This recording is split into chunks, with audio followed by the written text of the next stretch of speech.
बिस्मिल्लाहिर्रहमानिर्रहीम। अस्सलाम वालेकुम दोस्तों, मैं डॉक्टर अयूब और आज मैं आपसे बात करूंगा एनल फिशर के बारे में।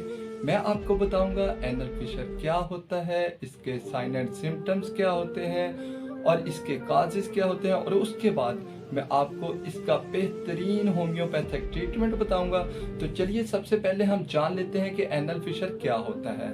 दोस्तों, अगर हमारे एनल के एरिया में यानी मकद में चीरे से आ जाए तो इस कंडीशन को हम एनल फिशर कहते हैं।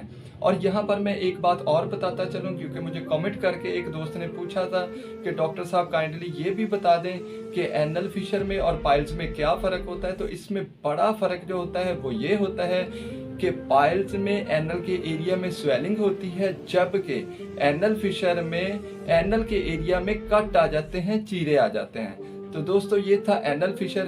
अब हम जान लेते हैं कि एनल फिशर के काजेस क्या होते हैं। तो एनल फिशर का सबसे बड़ा काज जो होता है वो होता है क्रॉनिक कॉन्स्टिपेशन, यानी अगर आपको दायमी कब्ज है तो आपको एनल फिशर हो सकता है। इसके अलावा अगर आपको बड़ा और सख्त पखाना खारिज होता है तो उसकी वजह से भी एनल फिशर हो सकता है।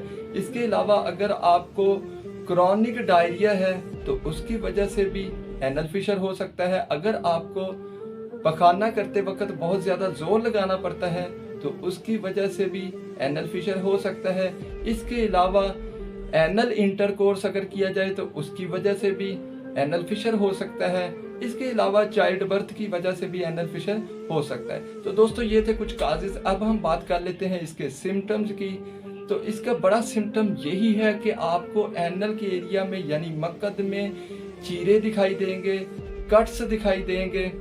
और दूसरा क्या होता है कि इसमें जब आप पखाना करते हैं तो आपको बहुत ज़्यादा दर्द का सामना करना पड़ता है, जलन होती है, दर्द होती है, बर्निंग सेंसेशन होता है।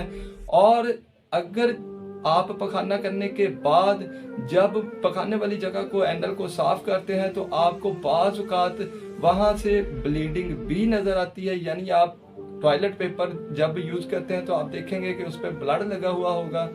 इसके अलावा आपको पखाना करने के बाद भी दर्द और जलन बना रह सकता है, और जब कट्स आ जाते हैं तो उसके बाद एक गांठ सी भी बन सकती है, एक दाना सा भी वहां पर बन सकता है। तो ये थे इसके साइन एंड सिम्टम्स। अब मैं आपको बताता हूँ इसका बेस्ट होम्योपैथिक ट्रीटमेंट। तो दोस्तों, इसकी सबसे पहली और बहुत ही इफेक्टिव मेडिसिन है सल्फर 200। सल्फर 200 एनल फिशर के लिए बहुत ही इफेक्टिव मेडिसिन है। ये रोजाना सुबह खाली पेट आप 2 कतरे डायरेक्टली टंग पे ले लें, यानी डायरेक्टली 2 कतरे जुबान पे डाल लें। इसके बाद सेकंड मेडिसिन है आर्निका 200। आर्निका 200 एनल फिशर के लिए बहुत ही इफेक्टिव मेडिसिन है, क्योंकि ये आपकी ब्लड सप्लाई को बढ़ाती है और आपके जो कट्स होते हैं उनको हील करने में ये बहुत ही मुफीद साबित होती है। तो आर्निका 200 आप 2 कतरे सुबह, 2 दोपहर और 2 शाम दिन में 3 मरतबा लें। इसके बाद थर्ड मेडिसिन है nitric acid 30। Nitric acid 30 anal fissure के लिए बहुत ही इफेक्टिव मेडिसिन है। ये आप 2 कतरे सुबह, 2 दोपहर और 2 शाम दिन में 3 बार लें। इसके बाद फोर्थ पे जो मेडिसिन है वो है रेटिनिया। एनल फिशर की वजह से जो आपको दर्द जलन बनी रहती है, रेटिनिया उसके लिए बहुत ही इफेक्टिव मेडिसिन है। ये आप 30 पोटेंसी में 2 कतरे सुबह, 2 दोपहर और 2 शाम लें। ये भी दिन में 3 बार लें। और इसके बाद लास्ट मेडिसिन है हमारी नक्सवमिका 200।